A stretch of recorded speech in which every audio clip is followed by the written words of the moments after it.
Hey guys, welcome to another episode of Foresight TV.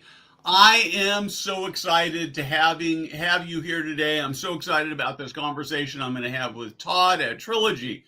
I know that Foresight's not the place for everybody in senior living, but if you are a senior living operator or work in the industry and you are committed to creating great experiences for residents, team members, and family members, this is your place. And so I'm glad you're joining us. I'd love to hear from you about what you're doing to improve the lives of residents, team members, and families. And if there are things that we should be talking about, ways that we can serve you better, I would love to hear about that too. We produce all kinds of great thought leadership content like Foresight TV. We've got LinkedIn posts. We've got the Foresight podcast, Tech Tuesday. The most impactful thing we do is the Foresight website where we publish new leadership content every day. It's free. It's easy to subscribe to. Just go to the website, take a look at it, put your name and email address in. You'll get amazing stuff every day. Now let's go on with the show.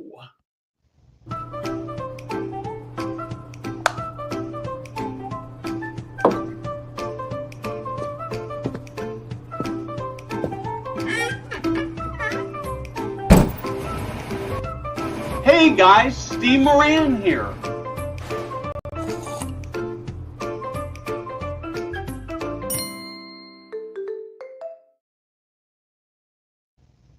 Todd, welcome. Well, thanks for having me. I've got to get me one of those intros. That was fantastic. Yeah. We've been using it for about 3 years now, and it makes me smile every time. I give Rachel Hill on our team the credit for putting that all together. Yeah, So, that's Todd, good. let's start with who you are and who Trilogy is and what you do. Yeah, well, thank you. And again, it's a long time coming. You and I run into each other over the years, so I really appreciate the invitation. But my name's Todd Kosminski. I am the Vice President of People Operations at Trilogy Health Services. So Trilogy, we have over 130 independent assisted living, memory care, skilled memory care facilities throughout the Midwest. I tease often that I run a staffing company and I've got one client with 130 locations in 5 states. So that's really kind of how I look at Trilogy. But wonderful organization, a very people, employee first organization. We truly believe that our employees are what drive us forward. And those are the ones taking care of our dear residents, including my parents. We really take pride in how we approach that employee value proposition. We have a couple of other organizations, Synchrony Rehab and Synchrony Pharmacy are part of Trilogy Health Services, and we're very proud to be partners. Our REIT is American Healthcare REIT. That's just a little overview of Trilogy Health Services, Steve. Terrific. So the thing that sort of triggered this live stream was you were on a panel at, I think it Nick, right? It was at Nick, yeah. Where you were talking about employee engagement. Mm-hmm. And it's an area that I am intensely fascinated by, and I think it's intensely important, and I'm also very skeptical about. And the reason I'm skeptical is I'm just not sure that great break rooms and a good job attaboys are good enough over the long term, because pretty soon the best break room in the world just becomes another break room. Yeah. So I'd love to start with maybe kind of your philosophy, Trilogy's philosophy about the people who work for the organization. Yeah.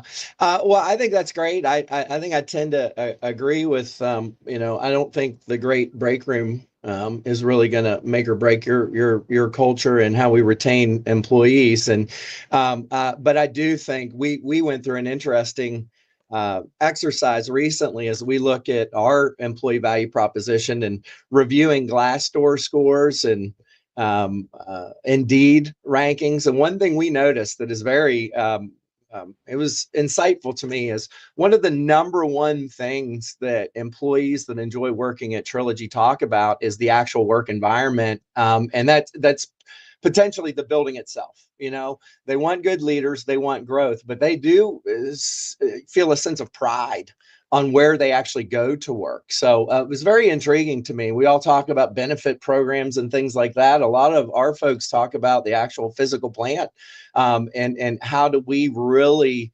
tell that story as well. But for us, that employee value proposition that I mentioned is so important to us because we feel you can link employee engagement to the success of the organization, resident satisfaction, and as well as the overall success of Trilogy Health Services. And we can show that through our data. But we really take a lot of pride in engaging the employees to solicit their feedback. To really listen to what they're saying is important to them. And I think that might be the point you were trying to make, is that, if they say that it's having the right leaders, if they say it's having a place that they feel proud to say that they work at every day, if they say it is just the growth opportunities, that's what we're trying to do, is translate into actual action, versus just what we think. Let's translate it into what we hear and we know, so that we can continue to focus on that. But it's really about that employee experience overall, from the job description that they see, that whole process through. Maybe a better way to say it is, I look at recruiting and engaging talent is just like sales. You want to attract them, engage them, onboard them properly, show them a great experience, and get them to refer their friends. The whole piece works together, and great leaders, kind of help us do that as well. So how do you, oh man, where do I want to start with this? I'm actually, because I want to talk about how you recruit, what that story looks Sure. like. I want to talk about your onboarding, and but I think before I get to those things, I want to talk to you about how you listen. Because I bet if I went out, so I'm going to go off, I'm going to be at Senior Living 100 next week, and Yeah. there are, I think, 80 or 90 C-suite senior living leaders there. And I'll bet if I walked up to all 100 of them and said, hey, do you guys take input for your employees? I'll bet not one of them would say, oh, no, we don't care what they say. But I think there's good evidence that most employees don't feel heard, and it sounds like Right. that's not true for you. No, we start at the top. And I don't want to say we. Leanne Barney, our CEO, is probably one of the best examples that I've seen, not just in, senior living, but as far as an executive who listens. I don't want to give the exact number. I think it was 100 campuses that she visited last year alone within our portfolio. And having a CEO that is visible, that is spending time intentionally rounding in our campuses, speaking to those frontline employees, and coming back and saying, hey, this is what I learned. This is what I heard. What opportunities we have. It's just the example for all of us that we can all listen. And it's my mother used to give an example of when my sisters were dating. She said, don't listen to what the boys say, watch what they do. And then it's one thing to say your employee first; it's another to show it. And we take the extreme measures to do that, and then it trickles down to the daily communications internally that we have, and the direct access through our communication channels to all of us. And it's such an important part for any of us, campus leadership and beyond, to really hear the voice, all the way through, Steve, to the surveys that we do on the day of hire, to a week after hire, to 30 days, 90 days, 180 days and beyond, constantly having those touch points and a variety of measures with all of our employees and residents. Oh man, I love that. So talk to me a little bit about how you go about recruiting. Let's start there. Yeah, so I am extremely fortunate that we take a lot of pride in the fact that we use no external agency at Trilogy Health Services, and that's not easy to do. When folks ask us how we do that, typically my first response is, you have to say the words, we want to be agency free. That's the first thing you have to do. But in order to maintain that, you do have to have a recruitment structure. I talk often, you've got to in culinary, you've got a menu, you got a plan for the day. In life enrichment, you've got an activities plan. In memory care, you've got a care plan. When it comes to recruiting, what's your plan? Do you have a model built to engage, attract the right talent, and all the way through that cycle? So we have a strong internal recruitment team, where they are the boots on the ground, making sure that we are engaged with those clinical programs or culinary programs to bring individuals to our front door. But we also have a very robust recruitment marketing strategy, that everyone talks about social media and how does that job seeker actually find us. You probably know as well as I do, we've been doing this a long time, that the days of posting a job on Monster and it you post it for a month and get as many applicants are long gone. This is a search engine world, and how do you get your jobs in front of those job seekers? But our main point is we are trying to grow the supply, Steve. We are trying to engage the folks who do not know about this wonderful industry and grow them. Yes, we can recruit that certified nursing assistant from a competitor, and I think we all are trying to do that. But the number one opportunity I feel that we have is to grow the supply. How do you attract someone who hasn't even thought about senior living, and get them interested, and then show them you have a growth path? So we have a tangible strategy with resources, but we also have that, again, employee value proposition. If you'd like to work at Trilogy, you can join as a non-skilled caregiver. You can become a home health aide and assisted living, go through a CNA program. We'll pay for you to go and become a nurse. We can get you the leadership skills through our nurse director and training program. You can become an executive director one day. But all of that starts with, can we tell that story to go recruit someone who hasn't even thought about skilled nursing? That's number one. Okay, so I'm going to put you on the spot here. I didn't warn you I was going to do this. And I should have, because this is always a little bit, this is unfair, and I found that it hasn't worked well. So if it doesn't work well and you're not comfortable, but I think probably this is going to work okay. Can you tell me a story about somebody who started at the bottom, close to the bottom, and is now moved their way up the ladder? Within the organization, I can give you an example of, and if you're looking for a specific name, I cannot recall, but we just had this conversation the other day with one of the recruiters. But one of the executive directors in our campus started as a certified nursing assistant, came in, went through one of our CNA programs, moved up through that CNA program, decided that they wanted to become an LPN. Once they became an LPN, explored an opportunity as a AIT, so went through our administrator and training program, became an executive director. And we have a lot of those stories up to that level, but also it doesn't have to go all the way up through. I've got recruiters on my team that started as dietary aides and have worked their way up into recruiting.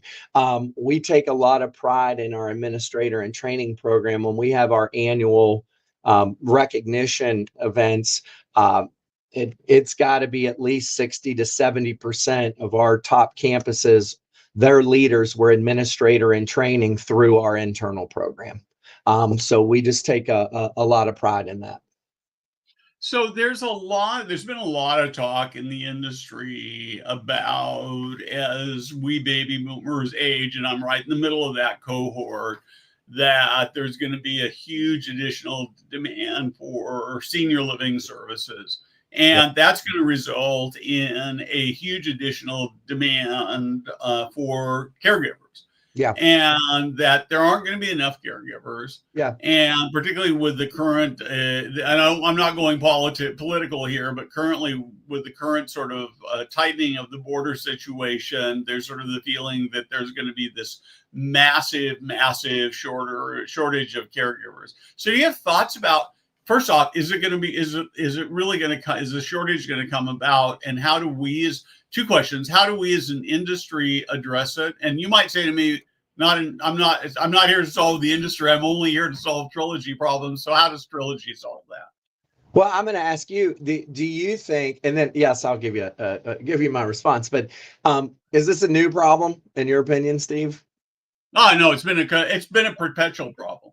Yeah, But I think the problem is different than the most of the industry sees it, in that I think there are enough people to work who are doing frontline jobs, and that we just don't tell the story very well. you and I think the same thing, right? And so I used to do a conversation or presentation on there was a movie called Don't Look Up. It was Jennifer Lawrence, and it was a few years ago. And spoiler alert: the meteor's coming to hit the Earth, and everybody knows it's coming, and no one does anything about it. The government is downplays it because it's an election cycle, and social media is like, "Ooh, cool, a meteor," and nobody did enough about it. Same thing when it comes to the care staff. We've been talking about the nursing shortage for at least the 12 years that I've been in the industry. And it, you know, we've seen it coming, and it was all forecasted for this year, 2025. This was the year the boomers were going to flood the marketplace, and we were focused on building enough rooms for all the residents. But what were we doing to help increase the supply of talent? Well, the meteor came about 5 years early, and it was around March of 2020. Everything changed, and what we thought was going to happen this year started. And I remind folks, guess what? 2025 was still coming. Like there was still the retirements, there was That's right. still the influx, and we had to really start doing the things we needed to do to attract talent. Now, I was fortunate to join an organization here at Trilogy that had a registered apprenticeship program where it was not just about clinical staff, Steve. It was about culinary staff and business office and sales and a physical plant. So the housekeepers and the maintenance staff. And we had this wonderful model, and not everyone can do this, but it was a DOL registered apprenticeship program. You're a journey person when you come out of our program, and it's a wonderful resource. But that was to help build interest in senior living. And then can you then get them interested in being a clinical staff member? Through our internal CNA program or the nursing program. So, you know, recruit to the campus, and then you can recruit into the clinical staff. And we see a lot better retention rates with that as well. But then also, how do you recruit externally, which is how we started that, the early part of the conversation is, how do you make what we do, I don't know the best way to say it, rewarding, sexy, like to the person who just doesn't know about it. And that's what we really have to focus on. Is I agree with you. There are so many people within a 20-mile radius of a healthcare campus. They just don't know what it is, or how great it's going to be. And I think I did want to say one more thing, and I'll pause, but I do want to help the industry. You know, I think we're all so busy trying to steal staff from each other. If we could all grow our own, that'll help alleviate the problem. And I'm more than willing to help people, you know, formulate a strategy if they're interested on how you can do that. Because I think if we all have the means to do that, it's only going to help the industry overall. Yeah, I watch every time a contract driver pulls up in front of my house and drops off an Amazon package, and I think that person could work in senior living and have a Yes. lot more meaning than driving around throwing packages on people's front door. Steve, I go into Starbucks and this Taco Bell and McDonald's, and it's the same thing. Yeah, and I think a mistake we make that we need to correct is we're looking for somebody who's looking for a job. You know, how often did that happen? It's somebody's niece or nephew, and they're like, "Hey, can you get them a job for the summer?" Like, yeah, and they might be interested. But the pre-conversation of, are you interested in working in senior living? Why or why not? What are those key behaviors, characteristics? Because you got to have those first. You know, this is not an easy business, but especially for that workforce that is, overstressed in our current state. But if we can find folks that are interested in what it could become, that's where you start. I'm just not looking for somebody who's looking for a job. I'm looking for somebody who wants to build and grow and develop and see what's out there. What if I just got this brilliant idea, or maybe you'll think it's a dumb idea, but as you were talking and I was thinking about my Amazon driver, what if you created some sort of a little pamphlet handout document that you gave to every employee that said, tired of doing a job that has no meaning? Check out senior living. And every time they went to McDonald's or Starbucks or an Amazon, encountered their Amazon person dropping off, they just handed one of these pamphlets to them, and people would start looking at that and say, oh man, this could change my life. Do you know what? We probably have more people lined up wanting to work in senior living than we know what to do with. Yeah, we do. I actually got two responses. That one is that the early onset of the pandemic in the 2020, we were doing that with pizza boxes. Like you could literally buy an advertisement on the top of a pizza box because people weren't going anywhere at that time and they didn't know and they didn't think there were jobs out. Nobody was trolling the internet for jobs. I was like, we never closed. Like we were open for business, but you could put it on a pizza box. So it was like, how many people were ordering pizza throughout the pandemic and just look at it, be like, someone's hiring? We tried that. I don't think we saw much success because at that stage, nobody was working at all, but we tried it. We also have, in a similar vein, started in the at-risk communities where we've started translating our materials about our registered apprenticeship program into Spanish. And then take those into those communities and pass those around so that we can start to engage a community that we normally, maybe our campus isn't in that area, maybe they're not driving by, but let our workforce take that back into there. We are big on referrals, and we have referral cards that you can get. I stole that idea. I forget his name now. He was the town acquisition leader for Southwest years ago, and we met at a conference and they had the love cards, and I just took that idea and made the referral card. So I agree with you, and I think sometimes the old school methods still have some traction, but we focus a lot on what we know is really the main driver is if it pops up in front of their phone. Yeah, no question about that. So I want to talk a little bit about executive directors. Again, coming back to this panel, a whole bunch of people up there, great people who are doing great work, and sort of spending again a lot of time talking about these employee incentive programs. But the bottom line that keeps jumping out at me is that if you have a high performing building, maybe you're in a market that's so impacted that anybody could do the job. But for the most part, if you have a high performing building, a happy building, you've got a great executive director.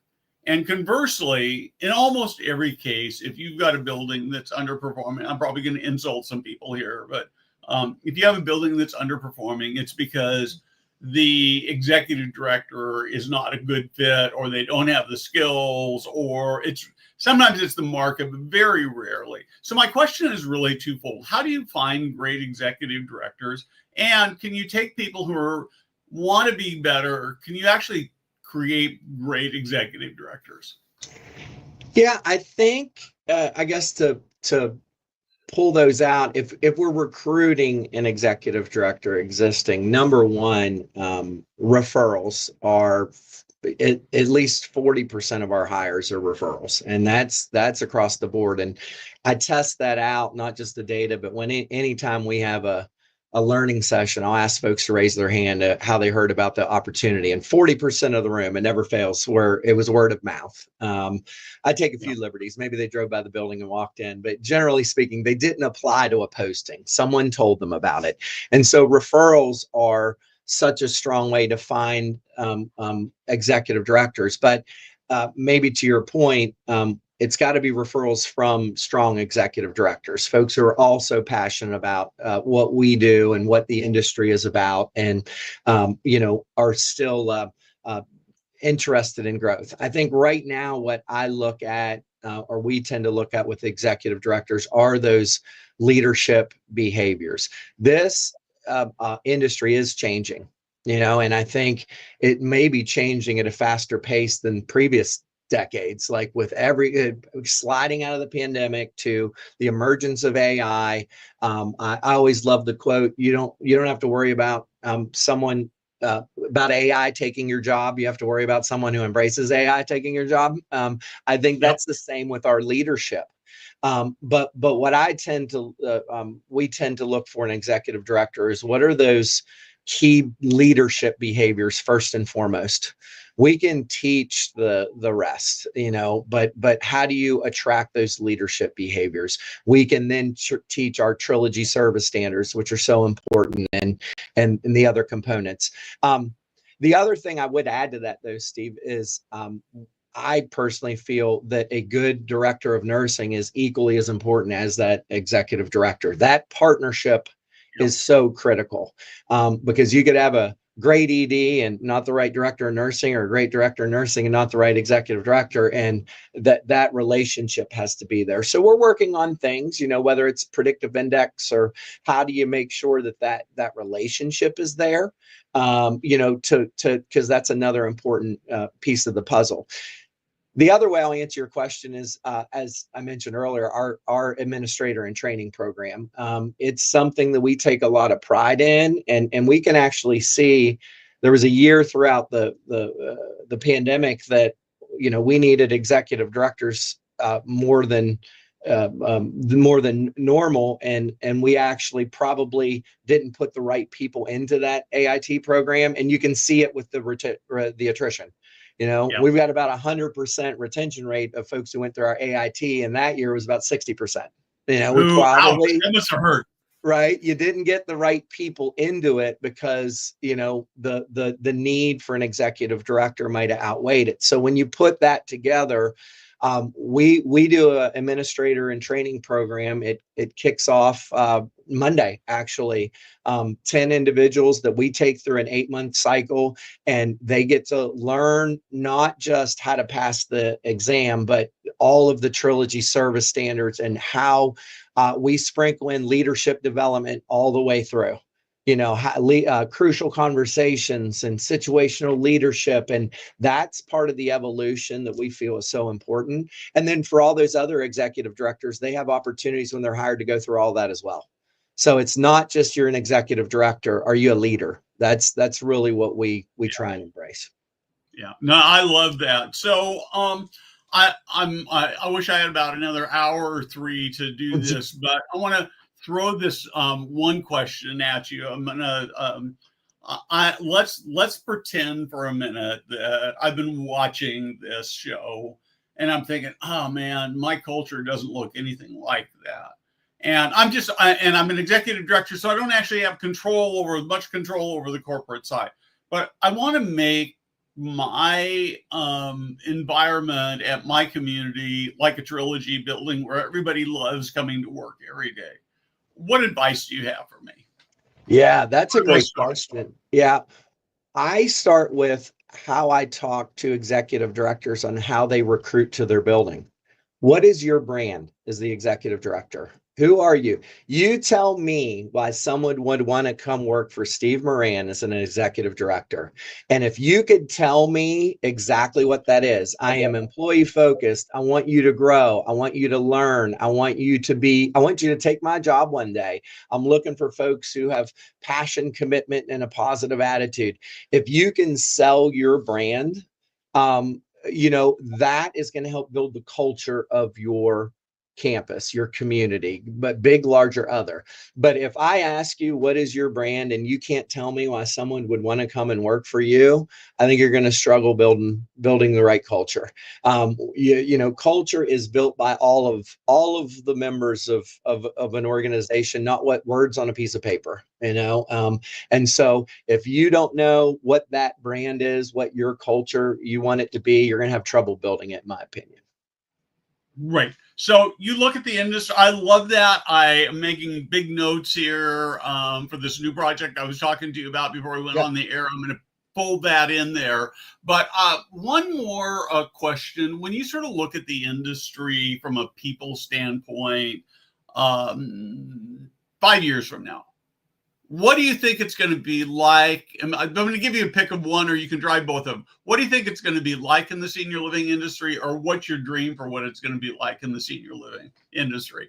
Well, on a lighthearted side, I think Jay-Z will be pumping through the lobby and there'll be hookahs in people's rooms. I mean, it will be a different culture in a few years as the us Gen Xers start thinking about what we're going to do.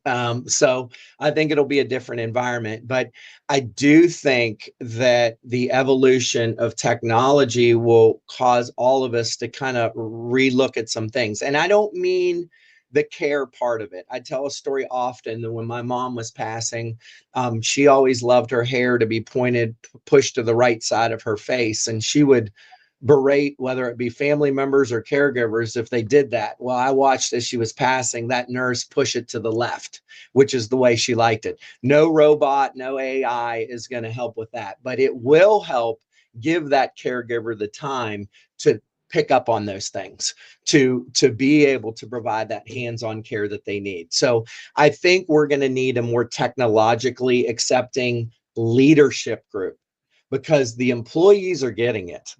Right. I get winces sometimes when I say there was often a time we never would have thought visible tattoos would be the norm in senior living buildings, especially the higher end. We never thought that legalized marijuana would be something we all had to adapt to. I think there will be a day when it won't be, why are you on your cell phone? It'll be, where are your earbuds and why didn't you answer that text? Right? Because the residents will want that. The leaders will want to communicate. Could be something different, but I just think the evolution as leaders, we have to look at what is it going to look like, not what I need to do today. Oh man, I love that. And I love the idea of technology. I mean, one of my big dreams is every time a caregiver or a nurse or really anybody walks into a resident's room, they've got this earbud and saying, oh yeah, you're about to go into Mrs. Smith's room. Here's the things that will make her smile. And it'll Right. just give you a 30-second or a 15-second, Right. ask her about her cat, Yeah. and that will make her day. And you created this wonderful, wonderful experience. And so I Yep. love that so much. Yep. Todd, this has been amazing. Thank you very much for joining me. Thank you for this passion. We will be back next Tuesday for another great show on Tech Tuesday. Thank you so much. I appreciate it.